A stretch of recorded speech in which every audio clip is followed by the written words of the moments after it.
Instituto do Coração do Hospital das Clínicas da Faculdade de Medicina da USP, ex-presidente do Departamento de Aterosclerose da Sociedade Brasileira de Cardiologia, atende um consultório, depois deixou o e-mail dela, assim, à disposição de vocês, e é ela nossa convidada de hoje para falarmos sobre esses lipídios, essas gorduras do sangue que vocês vivem me perguntando. Então hoje é dia de tirar todas as dúvidas. Tânia, mas que prazer recebê-la. O prazer é meu, Gisela. Gosto demais do seu programa, gosto muito de estar conversando com os seus ouvintes também. E para mim é uma satisfação muito grande. Pois é, então eu coloco assim, que a doutora Tânia que mais entende, na minha opinião, desse universo dos lipídios. Tânia, eu recebo muitas perguntas assim, porque as pessoas falam, não, colesterol é do mal. Eu digo, gente, tudo que o corpo produz é bom, o problema é o excesso, afinal de contas Deus fez tudo perfeito. Estresse é bom, o problema é o excesso. Então, vamos desmistificar algumas coisas e explicar o que é esse colesterol? O que é aquele tal de LDL? Aquele triglicérides que vive subindo e eu tento fazer uma dieta, mas às vezes não consigo, acaba subindo ainda. O que eu faço para melhorar isso? E o tal do bom colesterol? Enfim, vamos conversar um pouco, explicar o que são essas gorduras, para que elas servem, por que elas são importantes, até que ponto a dieta interfere no sentido de para piorar ou para melhorar, e quando não tem jeito e eu tenho que tomar remédio. Vamos hoje contemplar essa pauta? Vamos sim, eu acho importantíssimo começar pelo lado bom do colesterol. Isso. O colesterol realmente é uma substância gordurosa, tem um comportamento de gordura, embora a molécula não seja uma molécula típica das moléculas de gordura, tanto que se nós medirmos nas concentrações do sangue dos povos primitivos, povos que não têm uma vida como a nossa ocidental, industrializada, sedentária e toda corrida, com uma dieta muito mais de produtos orgânicos, produtos da natureza propriamente dito, nós vemos que existe colesterol. E para que o nosso corpo, se nós quisermos raciocinar teleologicamente, tem o colesterol? Para fazer membrana de célula. Nós sabemos que o nosso corpo é formado de órgãos e os nossos órgãos todos são compostos de células. E cada célula tem uma membrana. Eu diria assim que a célula é o tijolinho que constrói a casa, isso, né? E digamos assim que a cerquinha seria a membrana, essa cerca. Essa cerquinha depende do colesterol para ela estar íntegra. O que mais depende do colesterol? Depende do colesterol a síntese dos nossos hormônios, síntese de hormônios esteroídeos, que são hormônios que dos quais vão derivar os hormônios sexuais femininos, masculinos. Então nós dependemos do colesterol.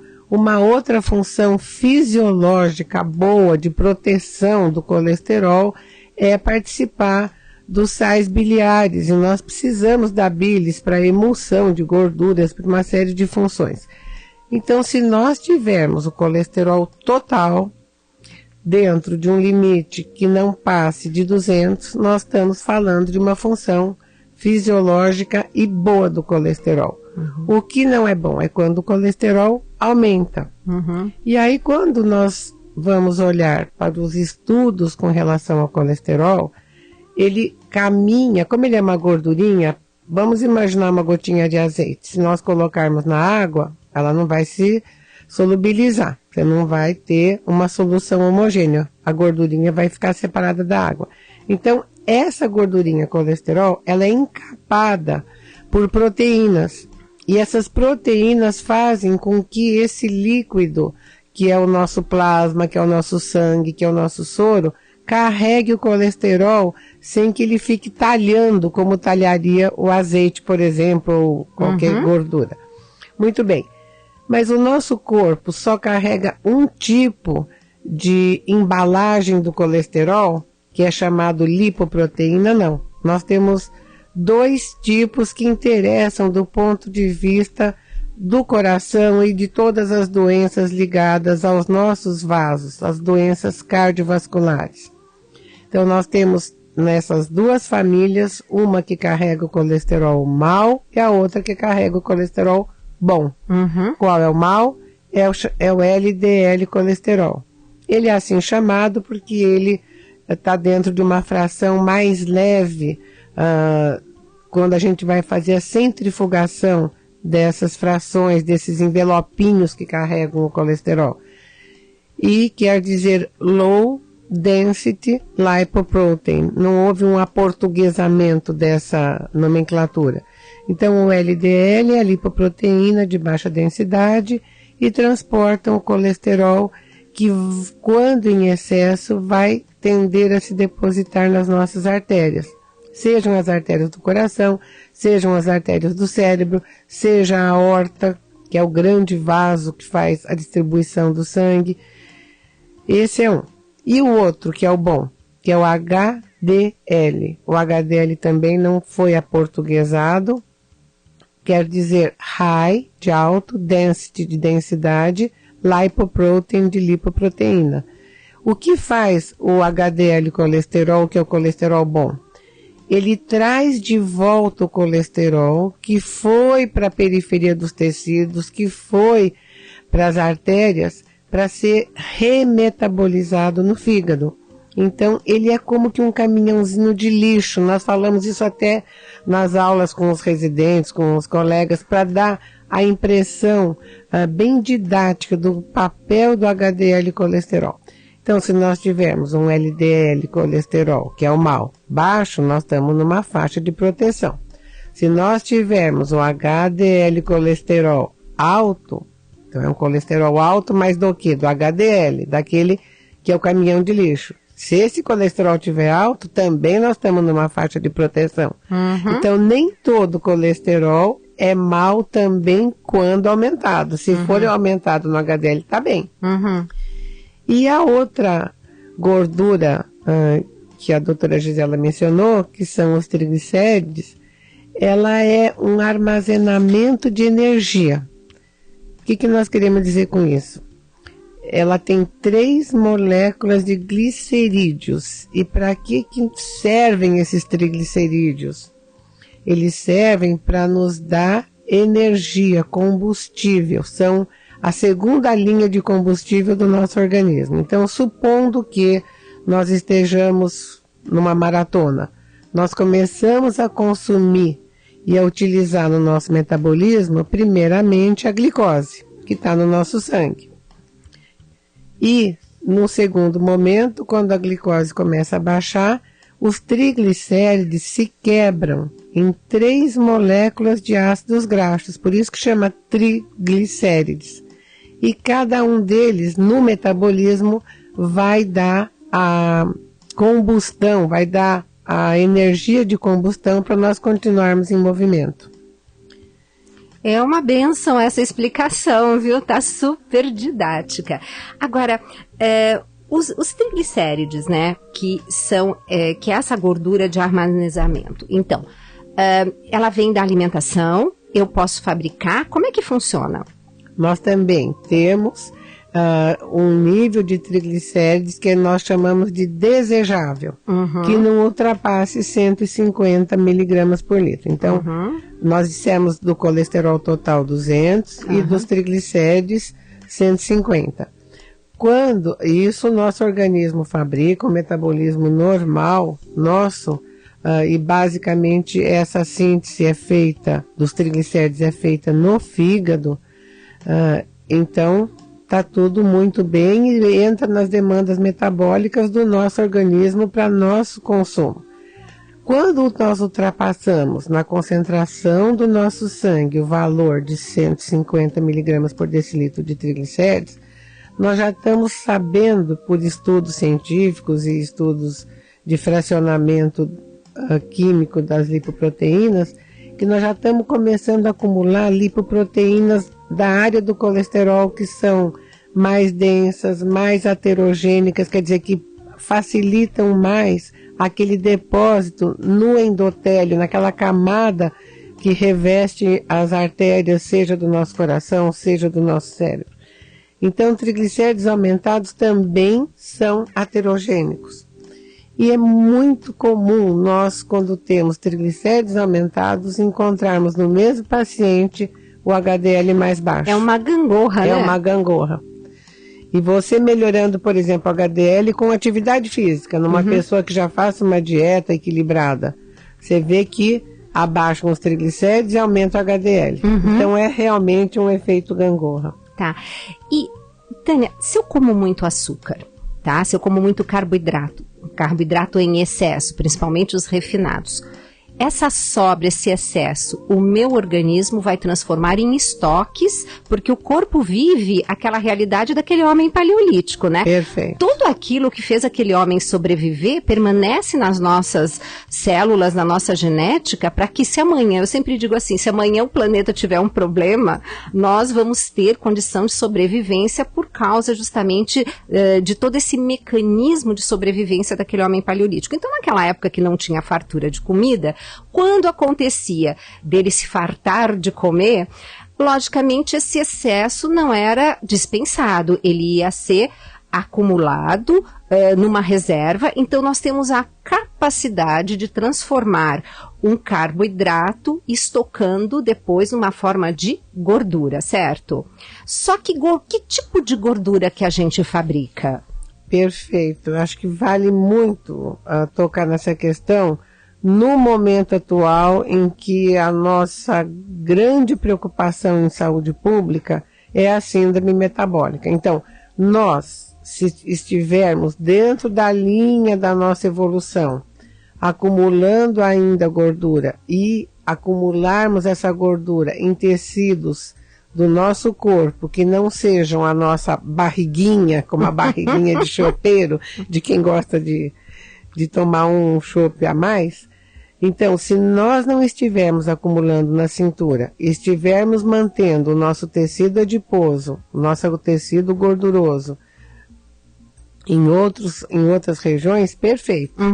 Agora, e dentro da manutenção do peso ideal, quer dizer, a gordura faz parte realmente da nossa distribuição de tecidos, tanto que nós vemos atletas ou quem vai começar atividade física, mede resistência para saber quanto tem de músculo, quanto tem de tecido gorduroso antes e depois da prática de atividade física. Mas atenção para nós que somos da civilização do século XXI. Não acumulemos essa gordura que ela não é boa e não é para nos defender como fazia o homem ancestral primitivo, se ela estiver localizada na região da cintura. Pois é, você falou de síndrome metabólica. Vamos explicar um pouquinho melhor para os nossos ouvintes que já ouviram falar nisso, já ouviram também falar de resistência à insulina, mas não entende bem o que é isso, Tânia. Você que tem essa didática, você que é professora e que até com os seus alunos residentes, né, o pessoal que já fez faculdade de medicina e tem que fazer uma residência, a doutora Tânia usa essas expressões assim até lúdicas, né, porque nada melhor do que simplicidade para fazer com que as pessoas entendam e gravem, né? Perfeito. E é mesmo um problema não só nos adultos, Gisela, como você bem sabe.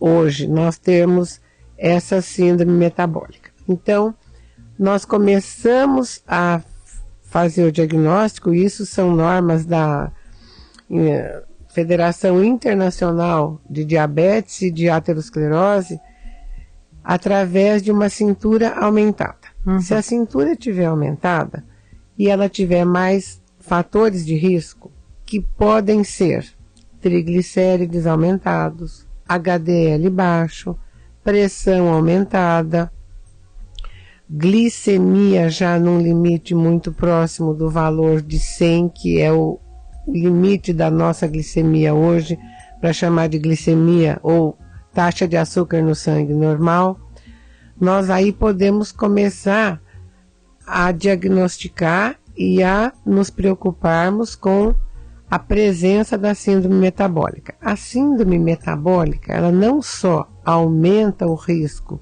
das doenças cardiovasculares, sejam derrame, acidente vascular cerebral, doenças cardiovasculares do ponto de vista cardíaco, angina, infarto, ou doenças, por exemplo, ateroscleróticas dos membros inferiores, então você pode ter claudicação, a pessoa anda já com dificuldade.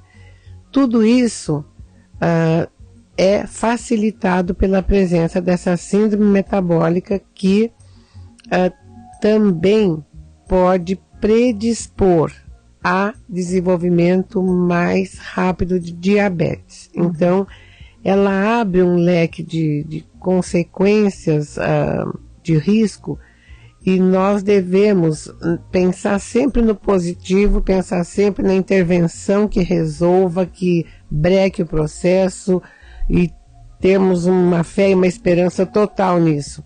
Se nós combatermos com estilo de vida saudável, nós vamos ter uma redução de síndrome metabólica notável. E o que você chama de estilo de vida saudável, Tânia? Então, o estilo de vida saudável começa por nós não termos sobrepeso, então tentar chegar na meta do peso ideal para a nossa altura. Muito bem. Segundo, uma dieta que não tenha excessos nem de açúcar, nem de frutose. Nós temos visto em publicações que algumas mães inadvertidamente deixam de dar refrigerante para os filhos e passam a dar suco o dia todo. Exato. Cada 3 laranjas equivale a um bombom e cada suco de laranja leva 3 laranjas para um copo. São 150 calorias. Exatamente. Que vai virar uma bomba atômica, né, na glicemia, porque você, no suco é o que eu digo, você não tem as fibras, você não tem que dar trabalho para o seu organismo para digerir, para fermentar. Quer dizer, a gente tira todo aquele lado positivo que a fruta dá. E outra coisa, quando você vai comer uma laranja inteira com bagaço e tudo, você come uma. Exatamente. Não um suco que você vai e no mínimo 3 laranjas, como você falou. Nessa modernidade de consumo que nos avassala de muitos modos, há muita oferta de bolachas que são pura farinha com açúcar e mais alguma essência e alguma cor.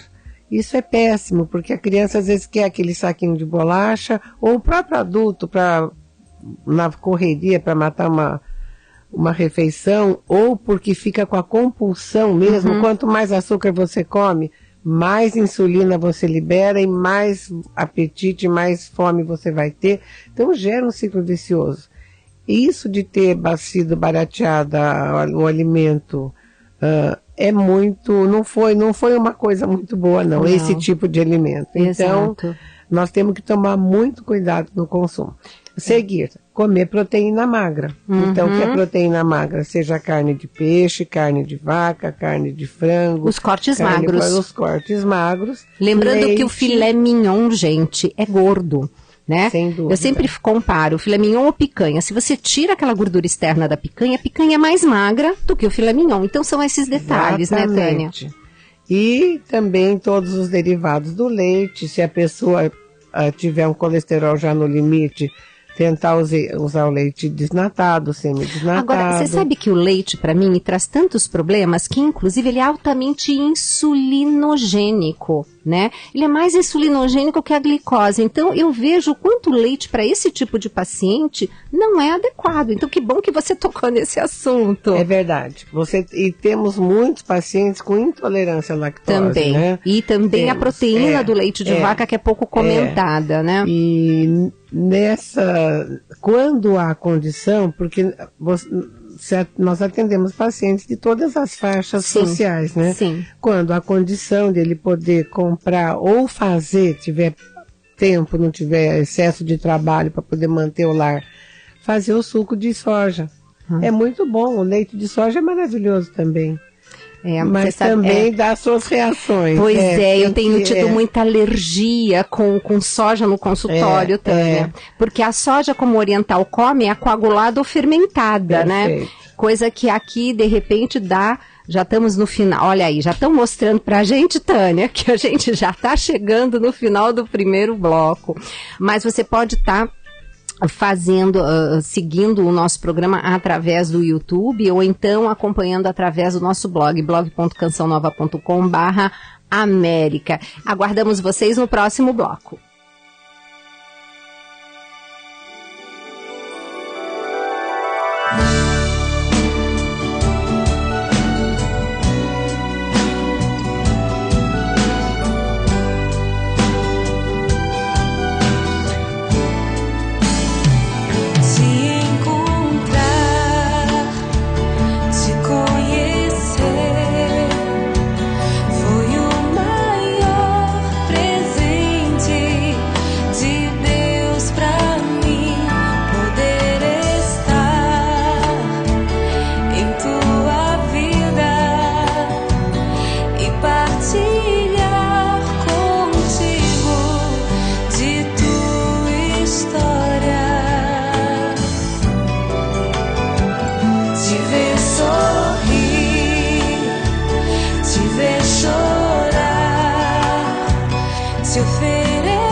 Estamos apresentando Mais Saúde. Você confere agora para ver a vida acontecer. Dicas para um novo estilo de vida com Ricardo Sá. Quando os Atos dos Apóstolos, por exemplo, conta que num determinado momento, aqueles que lideravam a igreja, que são presos por causa do primeiro milagre, ou se for em outro momento, porque são tantos milagres e tantas perseguições, quando eles são presos, a comunidade cristã, em grande sofrimento, eles se reúnem, rezam e pedem a Nosso Senhor que eles sejam abençoados. E uma vez que eles sofrem por causa do nome de Jesus, que aconteçam mais milagres, mais prodígios. E aí, em meio a grande sofrimento, escutem bem o que eu estou dizendo, e aí, em meio a grande sofrimento, eles vivem como um novo Pentecostes. Eles são cheios do Espírito Santo e continuam na tarefa de evangelizar. Você ouviu Pra Ver a Vida Acontecer com Ricardo Sá.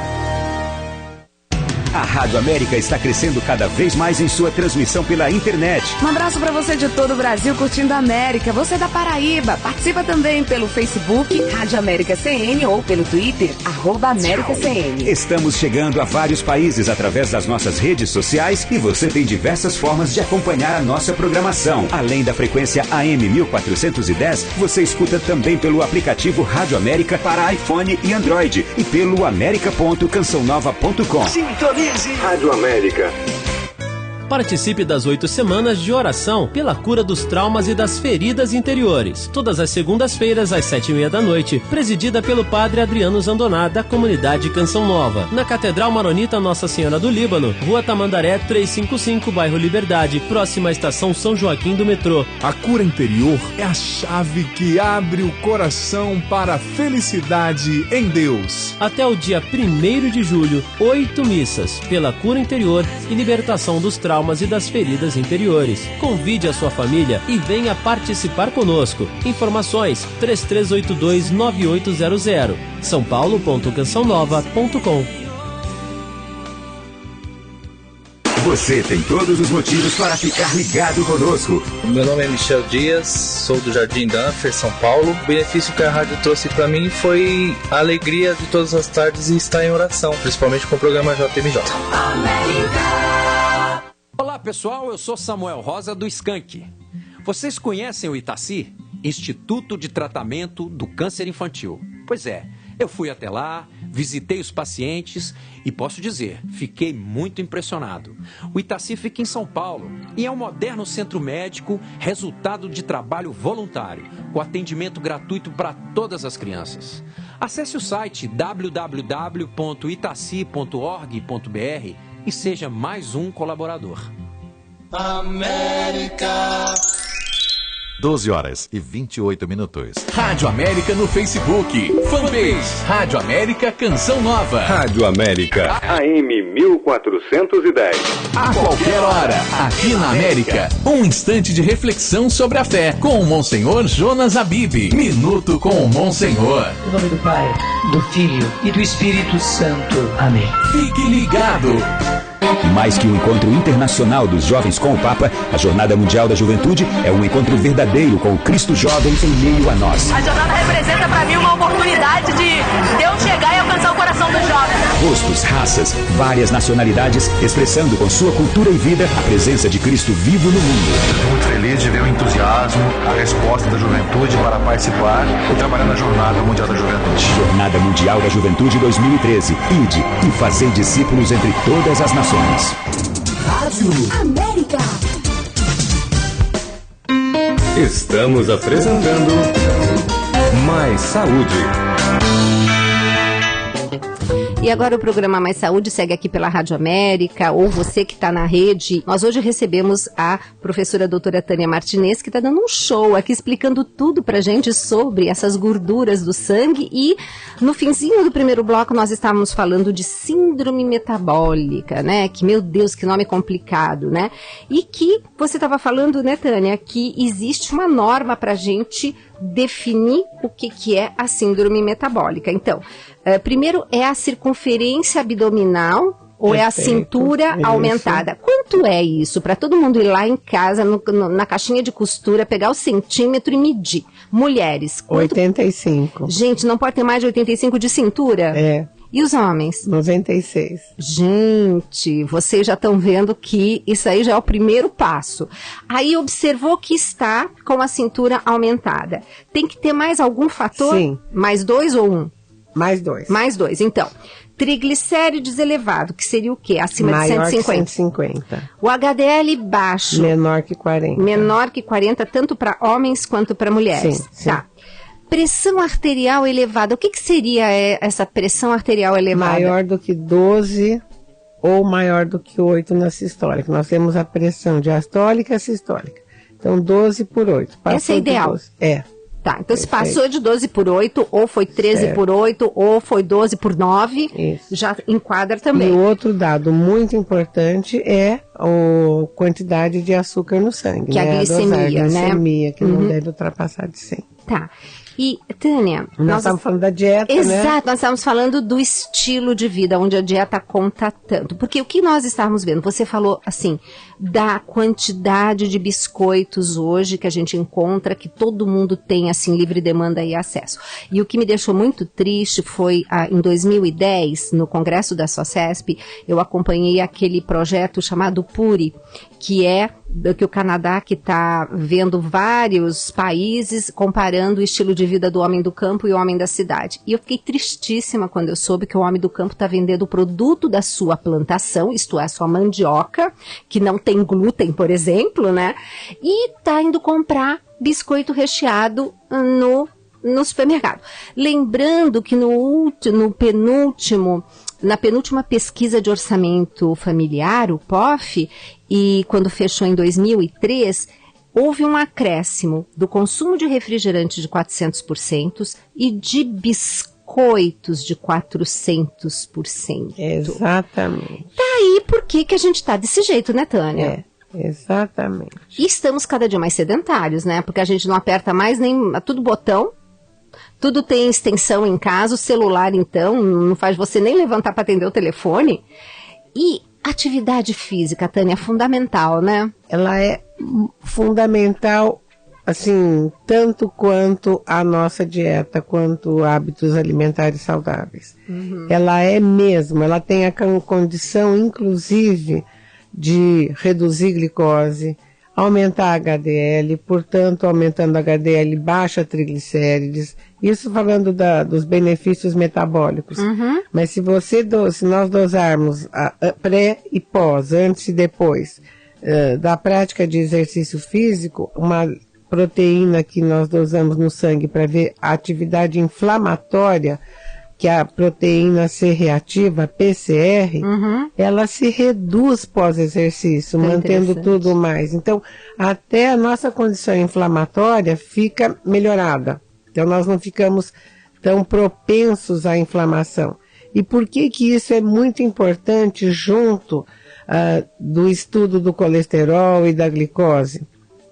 Porque também a inflamação predispõe a doença cardiológica, cardiovascular e acidente vascular cerebral, a infarto, derrame e todas essas outras entidades que nós já citamos. Então, reduzindo a condição inflamatória, nós estamos protegendo o nosso coração, o nosso cérebro, nossos órgãos. Lembrando que hoje a obesidade é considerada uma doença inflamatória, né, Tânia? Perfeito. Então você veja a importância, né, da atividade física, que também faz com que a célula capte essa glicose do sangue sem precisar de insulina.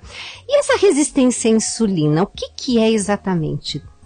Então, quando nós temos uma sobrecarga de glicose, nós vamos, ou uma demanda logo depois de ingerir glicose, para nós não fazermos uma glicemia aumentada, o nosso pâncreas libera insulina.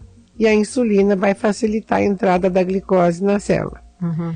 O que nós temos visto, e que a literatura mostra, é que antes do paciente se tornar diabético, na maioria das vezes, o pâncreas começa para a mesma condição de glicose que ele tinha há X anos, há tantos anos, liberar mais insulina. Então parece que o pâncreas precisa jogar mais insulina no sangue para poder manter o nível de glicemia. E aí nós temos escalas de valores de insulina que quanto maiores ou quanto mais próximo do valor 15, do valor 20, já denotam que nós estamos cansando o nosso pâncreas, para falar numa linguagem mais coloquial. Estrançando o coitadinho. Exatamente. Portanto, a atividade física, a dieta, tudo isso ajuda mais do que se, por exemplo, nós usarmos o medicamento de primeira linha no tratamento do diabetes e de uma disglicemia, que já é uma alteração pré-diabética do controle do açúcar, que é a metformina. Então, nós temos estudos internacionais muito interessantes e muito significativos, mostrando que se o estilo de vida saudável, com dieta e atividade física e correção do peso, inibe mais do que o uso da metformina para a prevenção do diabetes. Gente, isso é bárbaro, né? Isso é maravilhoso. Então, nós vamos usar os medicamentos, é óbvio, mas vamos, em primeiro lugar, corrigir o nosso estilo de vida. Muitas vezes o paciente chega já tomando medicamento e não respondendo bem, mas ele está tomando medicamento para resolver um assunto que não se resolve sem estilo de vida saudável. É o que eu falo, combatendo, tentando controlar o sintoma e não indo na causa. Perfeito. Que é isso que é onde a nutrição sempre acaba entrando, isso né? Mesmo. E que é isso que me encanta. Agora, Tânia, e nos casos em que eu tenho um colesterol que eu não consigo, ele está muito alto, até quanto que eu posso interferir na dieta? 30%? É mais ou menos isso? Então, quando o nosso colesterol está alto, o colesterol total, né? Isso. Até 270, quase que 80%, 90% dos casos, nós conseguimos a correção para o valor normal, só com o estilo de vida saudável. Olha aí, então se você está com esse colesterol, veja só o que a doutora Tânia está falando, que bacana, né? Agora, se tiver acima de 270, provavelmente nós já temos também uma complementação de fragilidade genética. Então, a pessoa traz uma predisposição já no seu gene, na sua hereditariedade, de ter um metabolismo que é mais delicado, um pouquinho mais fraco. Para o colesterol. E aí, nesses casos, nós muitas vezes temos que acrescentar. Quando passa de 300 de colesterol, o paciente até reduz 10%, 15%. Mas se a nossa meta é baixar para 200, então nós aí entramos com uma associação, estilo de vida saudável e medicamentos. Tá, e Tânia, no caso... pessoas que tinham um colesterol, assim, dentro do padrão de normalidade, mas depois de uma certa idade começam a ter essa elevação. Quer dizer, essa expressão da genética dele pode ocorrer com o envelhecimento? Muito boa pergunta também, mas não é, assim, depende da faixa em que nós considerarmos envelhecimento, né? Tá. Porque... com o passar dos anos. Isso, beleza. Passar dos anos. Porque a partir dos 40 anos de idade é que nós vemos que essa parte genética começa a equibalançar com o estilo de vida. Entendi. E depois dos 50, a mulher, muitas vezes depois da menopausa, perde a proteção dos estrógenos. Então, digamos que depois dos 50 anos isso fica muito mais óbvio. Entendi. O que a gente traz na hereditariedade. E Tânia, você é a favor que baixe muito os níveis de colesterol? Porque você anda ouvindo, assim como eu, que de repente o pessoal está querendo colocar numa faixa de 70, que nem os índios, não sei das quantas. Mas eu fico pensando, se colesterol é tão importante, será que é realmente o caso? Será o caso de tentarmos baixar esses níveis, assim, de colocar como um parâmetro tão baixo assim? Vamos falar então, para falar em parâmetro, vamos focar na lipoproteína má. Tá, na má. A gente não complicar demais. Isso, na LDL. Na LDL. Então, o valor da LDL... O colesterol LDL, ele, em quem não tem fatores de risco, em quem é uma pessoa saudável, que nós chamamos de prevenção primária, pessoa de baixo risco, um LDL de 130 é absolutamente adequado. Agora, se ele já tem alguma soma de fatores de risco, por exemplo, ele pode ser fumante, ele pode ser hipertenso, ele pode ter colesterol alto, ele pode ter uma história familiar em que o pai ou a mãe ou parente de primeiro grau tenha tido um infarto numa idade muito precoce, 30 e poucos anos, 40, se ele tiver um HDL baixo. Dependendo, então, dessa constelação de risco, nós devemos trazer o LDL para 100. Agora, se ele é um indivíduo que já infartou, é diabético, aí os estudos mostram que realmente, diabético mais pós-infarto, então, assim, você não está nem só somando o risco, você está quase que multiplicando o risco. Então, trazer o LDL para 70 ou menos. Tá ótimo. E é interessantíssimo estar vendo uma exposição, foi inaugurada na última terça-feira, aqui no MIS e no MUB, Sacralidade do Índio do Xingu. E lá mostra as taxas de colesterol deles, e de LDL, de HDL, e são nessa ordem de grandeza. E são aqueles índios fortes, tá vendo? Que comem peixe, fazem atividade física, aquela coisa toda. E a mandioca também, eles comem muito. Pois é, eu sou fã da mandioca, né? Porque, puxa vida, é tão nosso. É o que eu digo, Tânia, a gente tem hábitos que são nossos. Por que a gente vai trazer coisa lá de fora?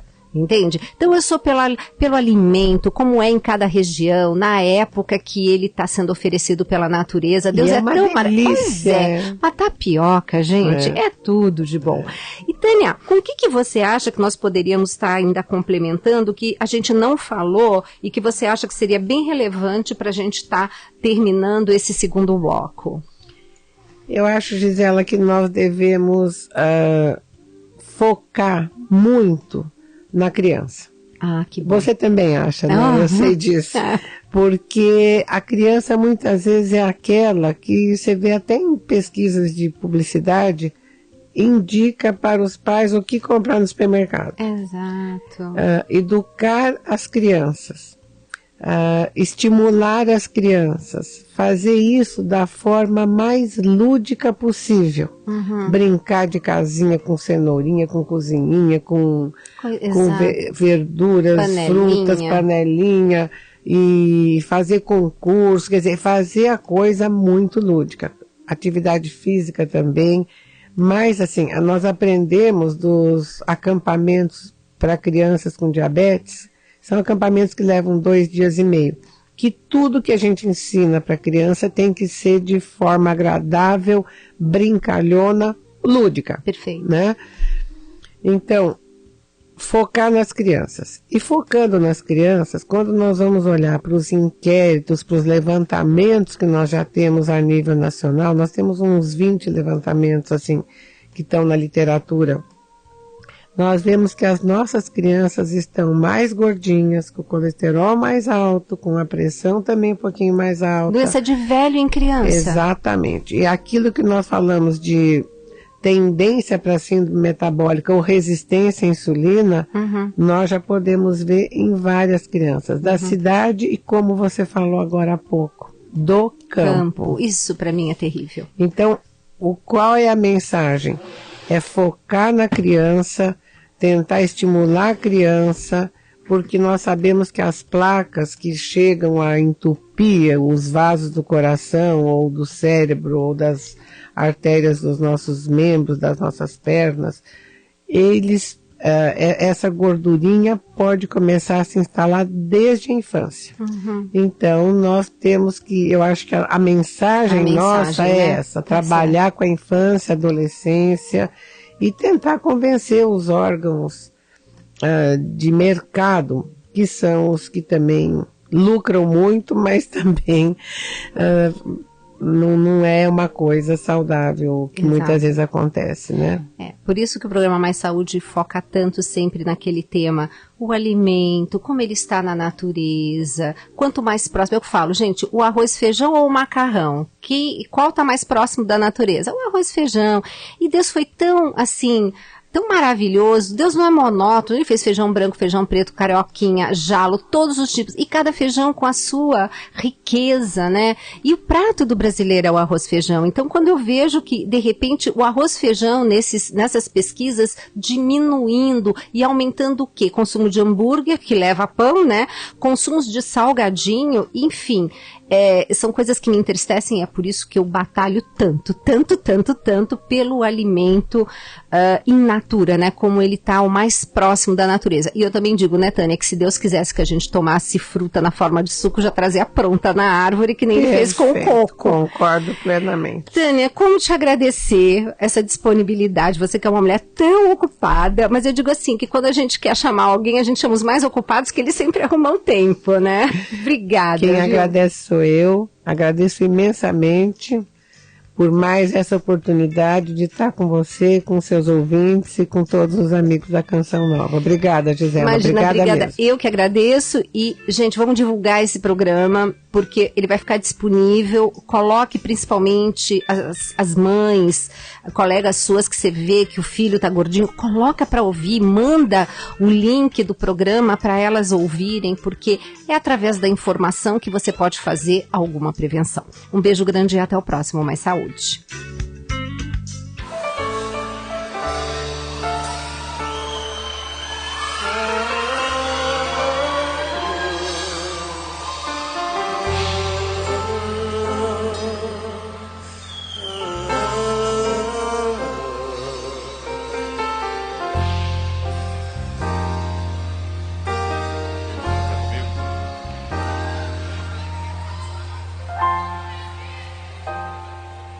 Eu sei que é difícil esperar, mas Deus tem um tempo para agir e para curar. Só é preciso confiar. Se a cruz lhe pesa, não é para se entregar, mas para se aprender a amar, como alguém que não desiste. A dor faz parte do cultivo desta fé, pois só sabe o que se quer quem luta para conseguir ser feliz. Não desista do amor, não desista de amar, não se entregue à dor, porque ela um dia vai passar. Se a cruz lhe pesou e quer se entregar, tal como se lhe deu, Cristo vai lhe ajudar.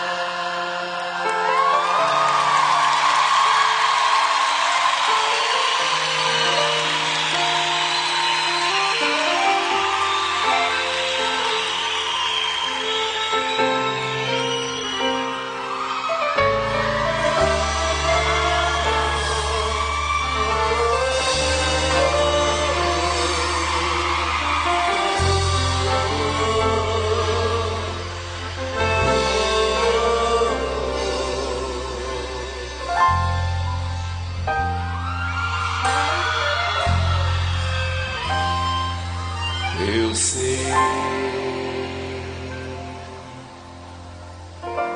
que é difícil esperar, mas Deus tem um tempo para agir e para curar. Só é preciso confiar.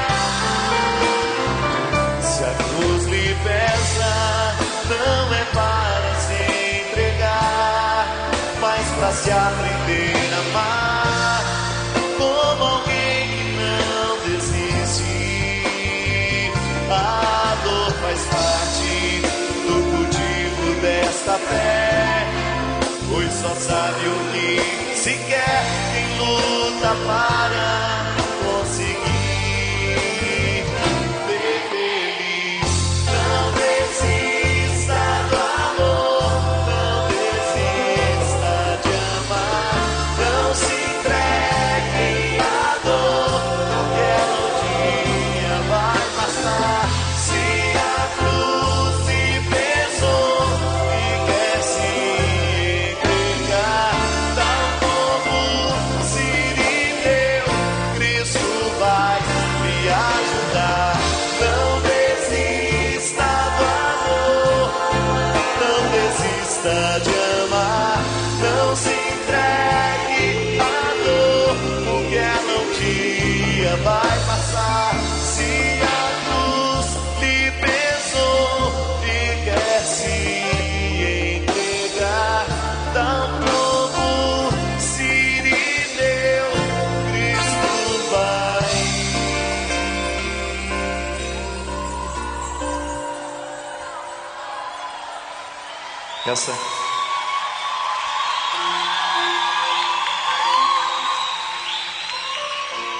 Essa foi a trilha sonora. Essa foi a